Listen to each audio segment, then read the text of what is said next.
Hello, everyone. Welcome back to another episode of the Play On podcast. This is a football edition.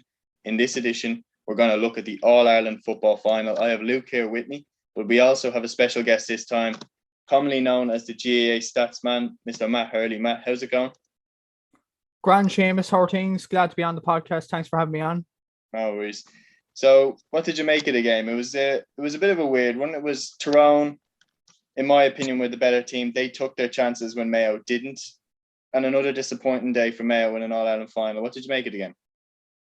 Look, I'd say most of the country would probably be unhappy at how the results ended in the end. Like, no disrespect to Tyrone, but everybody wanted Mayo to win that game. But they just showed they just don't have it in the head to win All-Irelands like this. And maybe the game against Dublin, I don't know, they kind of over-celebrated a small bit. Maybe, it was a brilliant, a phenomenal achievement to beat the greatest team of all time, potentially. But that's no use in doing that if you don't win the All-Ireland. And that's been the story of Mayo over the last few years. And as you correctly said, the chances, they only had a 46% conversion rate yesterday. Like, in All-Ireland final, that's shocking. And look, Mayo paid the heavy price, and Tyrone, their turnovers, their tenacity, their players coming off their bench, Colin McShane made a huge difference, especially. Dark Hanlon came on and got a point. So Tyrone, deserving winners. They should enjoy the weekend. And yeah, they have a very good team coming up. They could dominate football in the next couple of years. It's an interesting topic because apparently, according to Dublin fans, they're on the way down. So it's interesting to see how Tyrone will develop over the next few years, but definitely a deserved result yesterday. Well done to Tyrone. Yeah, I agree with everything that you've said there. Tyrone took their chances and they definitely, played with more tenacity than Mayo at the key points in the game. Luke, talk me through what was the key moment in your opinion. Obviously, the penalty sticks out, and the kicker for the penalty miss was obviously Colin McShane's goal so quickly after. Yeah, look, well, I do think that was the kind of the defining moment, I suppose. Like, you look at the first half, I think Mayo were kind of fortunate enough to go in 10-8 down at half time. I thought Tyrone kind of where it seemed to be far more efficient of the two teams. Their kind of attacking moves were like way more decisive as well, and they just kind of looked the kind of the more polished of the two teams as well, I suppose. And then after the two teams kind of came out after the halftime break, I suppose Mayo had a bit of momentum starting out, and that's when the chances have to be taken. And this is why kind of the questions keep going around kind of Mayo, as if they have it in them to win an All-Ireland, because in that period when they dominated that game, that they missed a penalty and they emerged with 1 point before Tyrone go up the other end, and with essentially what was their first attack of the half, McShane punches the ball to the back of the net. So yeah, look, I think they're the margins that kind of separate All-Ireland winners from teams that don't. And I know, a lot of times recently that kind of people have felt very sorry for Mayo kind of in finals, but I don't think they can have too much to complain about yesterday. I think they were just beaten by a better team of the day, really. And yeah, look, I think it was an interesting point that Matt made there about kind of over celebrating maybe the Dublin game, and there was nearly kind of coverage in the media that Mayo had kind of nearly already won this game. I thought, I saw as well what Joe Brolly had been saying about it kind of in the aftermath, that he felt that Tyrone were maybe being disrespected in the media in the build up to this. And yeah, maybe it might have had a point in that, I think. There's no doubt about that. They got a bit carried away by beating Dublin. I agree that with what Matt has said, that Dublin fans, the consensus is that Dublin are going down. Dublin are going down. They're not going to be as dominant as they have been over the last few years. You just have to look at the results in the under-20 championship and the minor football championship to see that the talent level coming through isn't what it once was. But in the first half, I get what you're saying about Tyrone looking a little bit better, but I think that was mainly in the second quarter. It was 5 points each after the Paddy Durkin point on 21 minutes, and it looked very back and forth there. It looked like both teams are right in the game. Matt, what do you think the key point was, really, the key kind of period where Tyrone pulled away? Because I thought it was fairly even up until that point. Look at the scores timeline I included my stats yesterday. That's a very good point, Seamus, and well done for pointing that out. Yeah, I suppose when they scored their first point after the score was 5-5, that was around the 28th minute, and they scored 3 points inside 2 minutes or something like that, and that ultimately changed the game at the end of the first half. They outscored Mayo 5-3 in the last 15 minutes of the first half. that's going to win you any All-Ireland final. And I suppose the goals as well, they came at crucial times. Like every time Mayo just seemed to be getting slowly back into the game, Tyrone just hit them with a sucker punch. Like that Carl McShane goal, yes, you could say it was poor defending from Mayo, but it was an unbelievable pass. I think it was Conor Myler, correct me if I'm wrong now, who hit a long diagonal ball into Carl McShane and ends up in the back of the net. And, you know, Mayo, they started again. They started playing again and they got up near to level, and then Tyrone hit them with another sucker punch and Darren McCurry scores a goal. So I suppose two main points, I think, was the end of the first half where they outscored Mayo 5-3, and the two goals were absolutely crucial for Tyrone winning the game at the end.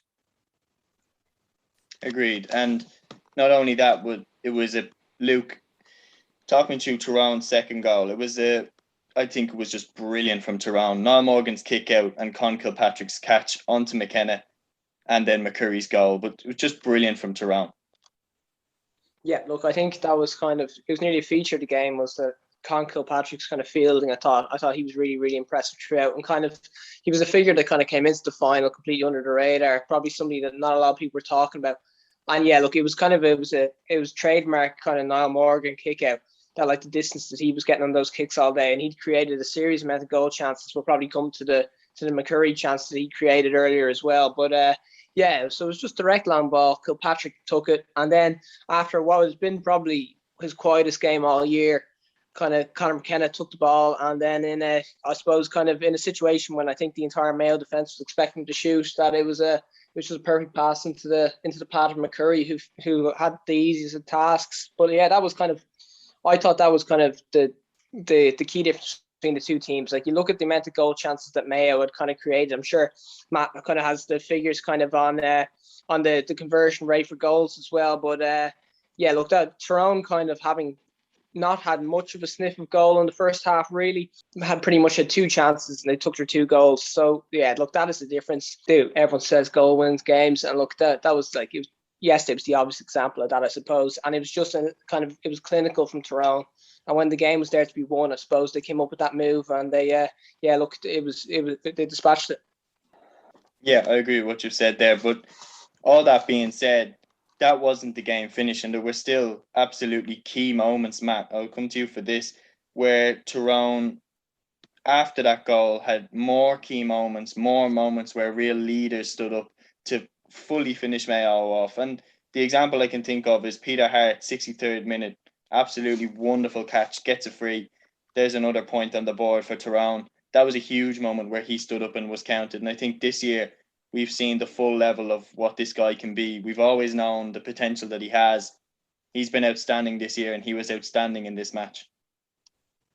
Absolutely, yeah. And that epitomises what Peter Hart is all about. Heartless sleeve, an unbelievable footballer. And again, like Con Kilpatrick as well, most of these Tyrone players, well, other than the likes of McGeary and probably McCurry, went in under the radar in many ways before this final. And Peter Hart stood up where it's counted. That was an unbelievable catch, and to get a point. And that was funnily enough Tyrone's first point in the second half. Like, they scored two goals and they got that point from Peter Hart. It was the kind of point that calmed Tyrone down and to lead them on to victory, because despite Mayo missing so many gilded opportunities, Tyrone still didn't really put them away as such. Like, I think it was 3 points, 4 points of the game, and Mayo kept on tacking on scores, and Tyrone needs to get those extra points to finish Mayo off, and Peter Hart and Favour started that off. I think before that, Conor McKenna caught a ball for a mark as well, and he actually missed.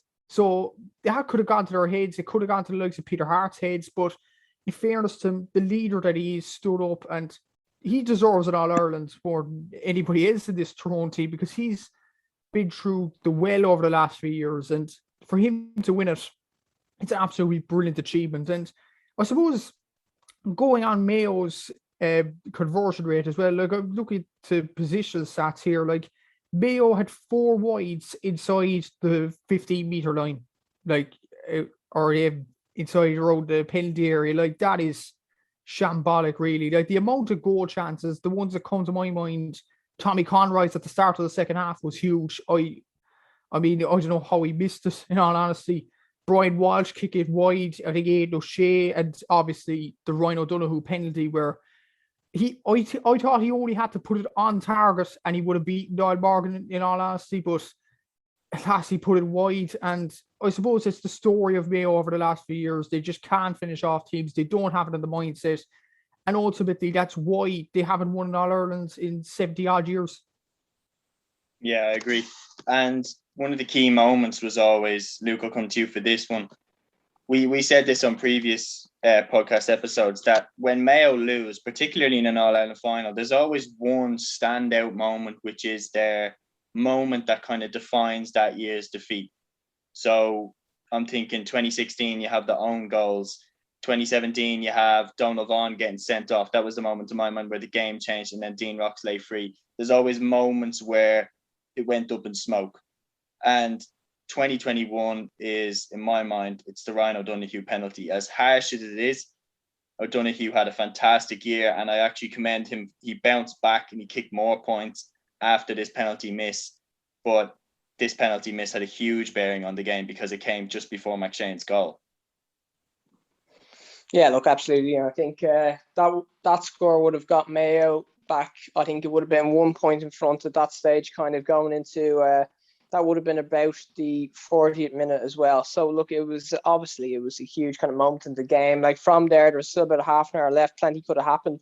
And still, even despite missing the penalty, Mayo were still in a great position to kind of win that game as well, though. So look, I think, like, I do think it is a key moment as well, and it's probably the moment that people are going to think back to mostly. But I do think we have to commend as well the fact that when Mayo kind of came back at Tyrone a little bit, that Tyrone were able to produce that move where Kilpatrick made the catch, and then ultimately McCurry ends up palming to the net. So I do think that although it was a huge moment, I don't think it was ultimately the defining. I think that Tyrone did manage to kind of to win that themselves, kind of for them. And as well, the point we probably haven't got into yet, I think, is just the nature of kind of the defensive performance from Tyrone as well. And that I'd be curious if Matt kind of wants to elaborate more on kind of the amount of turnovers that Tyrone made kind of in that defensive shape, and kind of the speed that they were able to kind of counter-attack at and get scores from that situation. Yeah, it's an interesting topic. You mentioned that, Luke. Like, according to my stats here, actually, Mayo had slightly more turnovers with than Tyrone, 17-16. But it's what Tyrone did with the ball afterwards. Like, when Mayo turned the ball over, I thought their play was slow and ponderous. They were passing sideways, they were passing backwards, and there wasn't really urgency in their play unless they gave the ball to Padraig O'Hora, in fairness, who was running at that Tyrone defence, or Tommy Conroy. But the rest of the side, it was just too lateral. And when you look at Tyrone, once they got the ball, bang, they're on the counter-attack. Like, they've run away from the Mayo forwards. Like, it's gone from a Mayo attack to a Tyrone score. Like, the goals epitomise that, really. Especially, I think it was the first goal ended up a turnover as well. Like, the second goal was obviously a kick-out. But, geez, especially in the first half, they turned the ball over quick. They transitioned the play, they put it up. It either ended up in a scoreable position, or Tyrone kicked the ball over the bar. And that was the ultimate difference, I think. It's the way Tyrone used the ball after their turnovers rather than Mayo, which was slow and ponderous, in my opinion.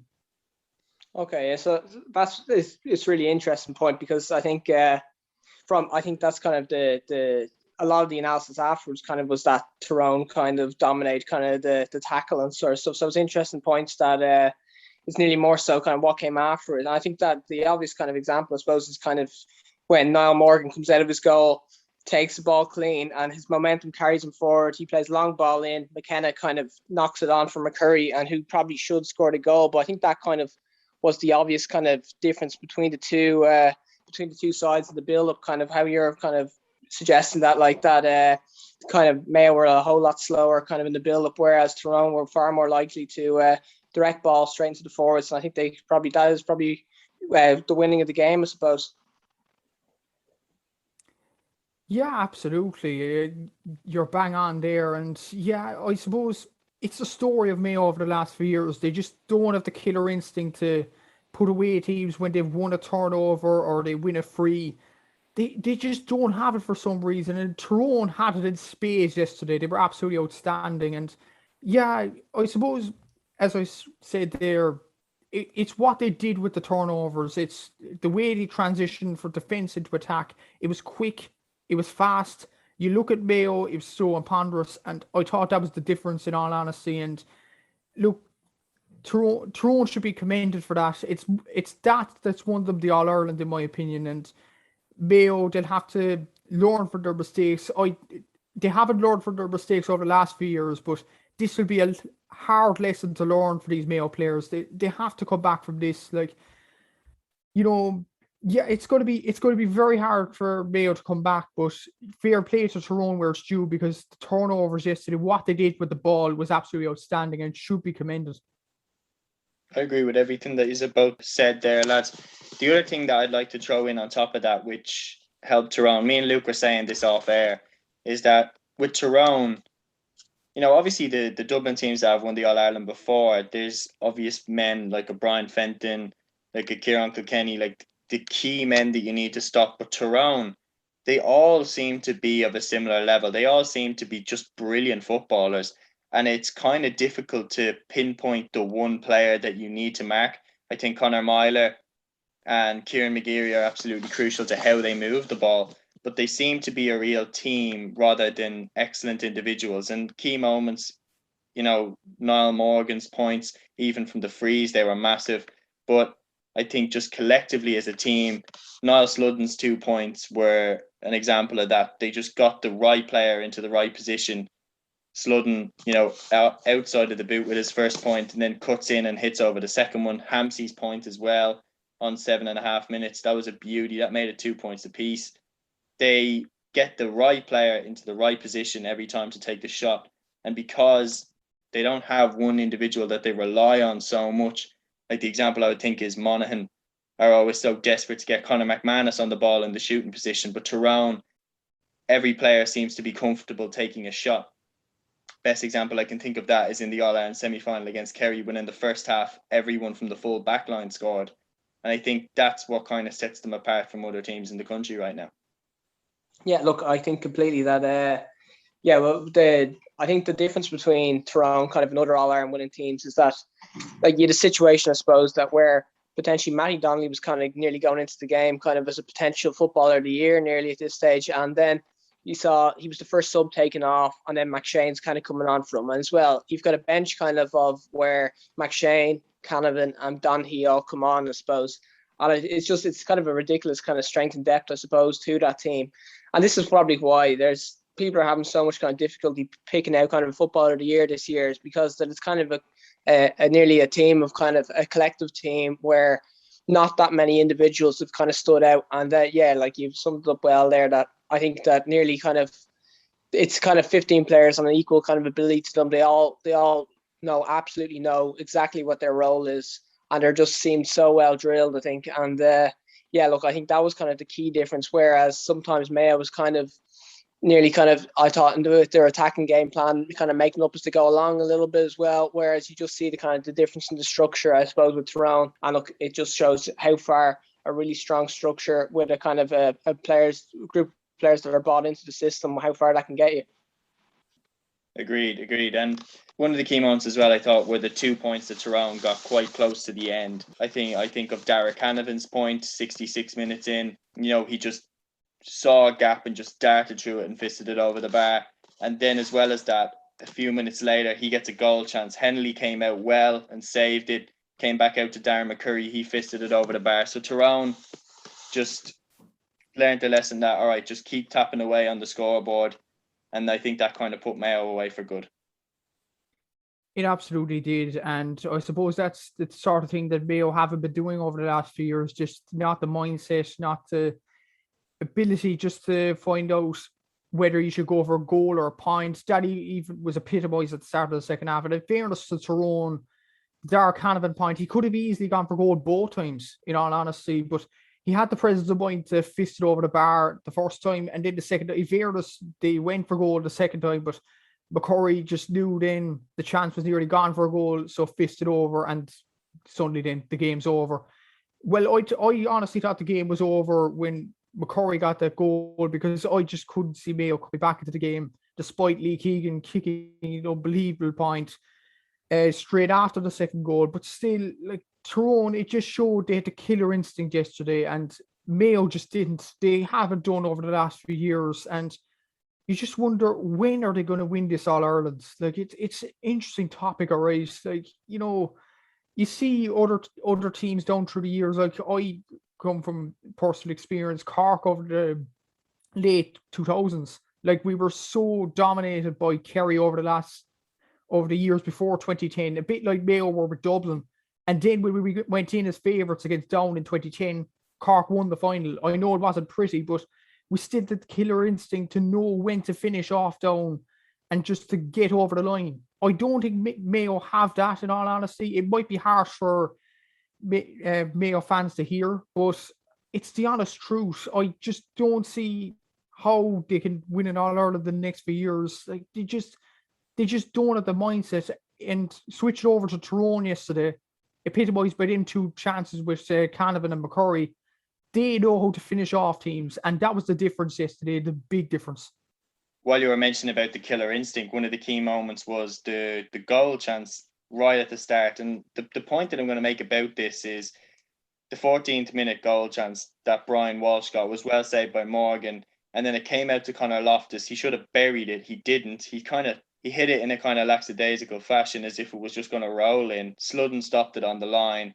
And from that point on, McCurry hit a beauty on the 16th minute to make it 4-3 to Tyrone. And from that point on, Mayo never led again. And I think that speaks volumes. Yeah, well, look, I think that it's nearly kind of... There's definitely has to be a feeling, I suppose, in Mayo that this game is left behind, I suppose, as well. We've already talked kind of about the Loftus miss as well. We've talked about the penalty miss as well. And it's just kind of that composure in those moments, I think, that was completely kind of... was nearly completely missing, I suppose. And I thought the key figure, I suppose, for Mayo, I suppose, in that kind of third quarter was kind of Lee Keegan driving them forward. There was a stage then when he came up, kicked the score outside of his boot on the right.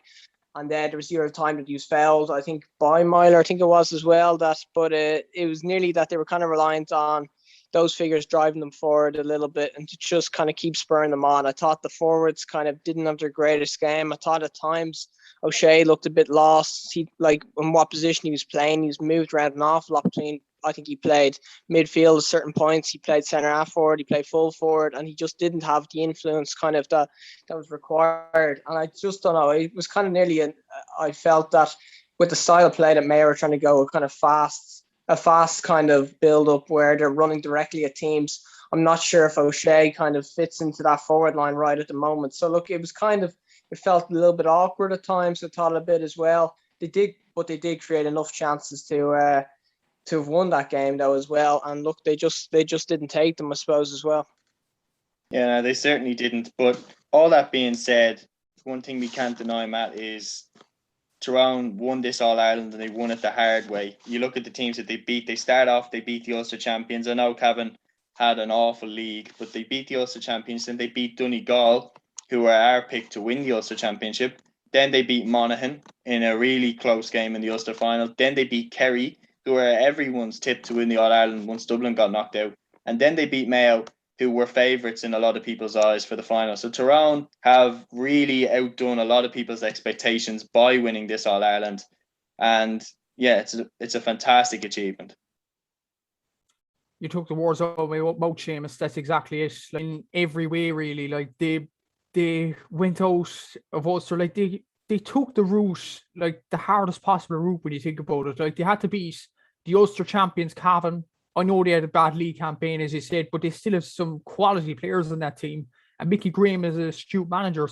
And they put them away with ease. Donegal, they might have got a bit of a lucky break when Michael Murphy got sent off, but still they beat them. They dispatched them pretty easily. And then Monaghan, they had to grind out that victory. But the thing was with Tyrone, I thought they got better as the championship went on. And I suppose Mayo were probably better at the start of the championship.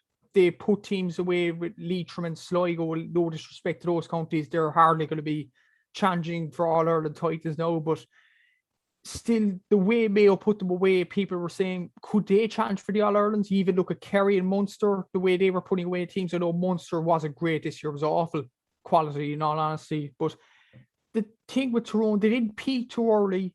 They still put away them big teams, and that has to be commended. And that that credit has to go to Brian Dooher and Fergal Logan in their first year, because easily a manager or managers in their first year would just, take their first year as, a learning curve. But this Tyrone team wanted to win the All-Ireland. They were physically fit. They wanted to create history and even I was with Owen Mulligan on the podcast a few months ago, and he was saying Dooher is a born leader and he was set out for management. You could see why now. He won the All-Ireland in his first year, and the credit has to go to Brian Dooher and Fergal Logan for one, not peaking totally. Another aspect probably is the league as well. Like, you cast your mind back to the league, they were utterly dispatched in Killarney by Kerry. Kerry scored 6 goals and absolutely hammered Tyrone. And people were questioning, is this, experiment going to work with Dooher Logan?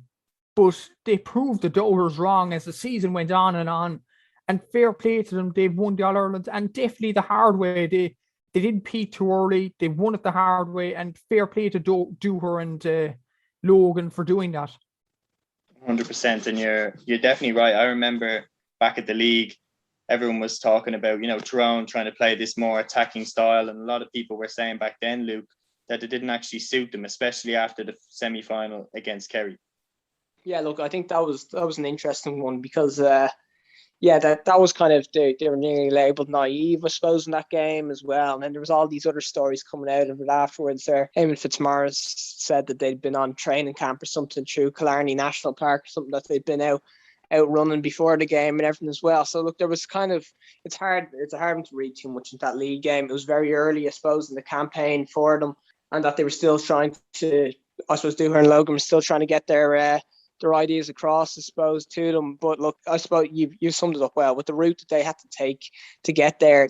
With the way it is, no backdoor this year as well. Going through Ulster has to be the hardest way for any team to win an All-Ireland this year. And look, some of the contests that they've had throughout the year where they've emerged kind of as 1-point winners in both the Monaghan game and the Kerry game after, and that's including extra time as well. So look, they've had to earn it the really, really hard way. And I suppose, and after that kind of run, you have to say that the best team this year has definitely won the All-Ireland. And look, it's a really interesting one going forward, because you look kind of at the players coming through for Kerry as well. They seem to be, every year, they seem to be kind of put up there as the team that are nearly expected to make the push this year to win it. Dublin will be back, I suppose, next year as well. They're going to probably have the hunger back that they were missing this year, I suppose, as well. Whether like the players are coming through probably aren't really there right now, but they still have enough of the big names, I suppose, in the team to be challenging for an All-Ireland every single year. So, look, it's going to be a really interesting one going forward. And, I'll be really curious to kind of see how this kind of Tyrone team evolves in the coming years. Yeah, me too. I think it's going to be a fascinating one, and next year's championship will definitely be one to look forward to. So, guys, that is the Play on GAA match review of the All-Ireland football final of 2021. Tyrone are All-Ireland champions, and congratulations to them. A wonderful achievement by a wonderful team. Matt, thanks for coming on today. Thank you very much, Seamus, and thanks, Luke. Yeah, it was a brilliant chat we had today, and best luck with your YouTube channel. You're doing some great stuff for the GAA and match previews, etc. Thank you. I've been a big fan of the work you do, and hopefully we do more episodes like this in the future. Hopefully so. Yeah, I really enjoyed that chat, lads. Thanks very much. All right, guys. That's the end of this episode of the podcast. We hope you enjoyed, and take care.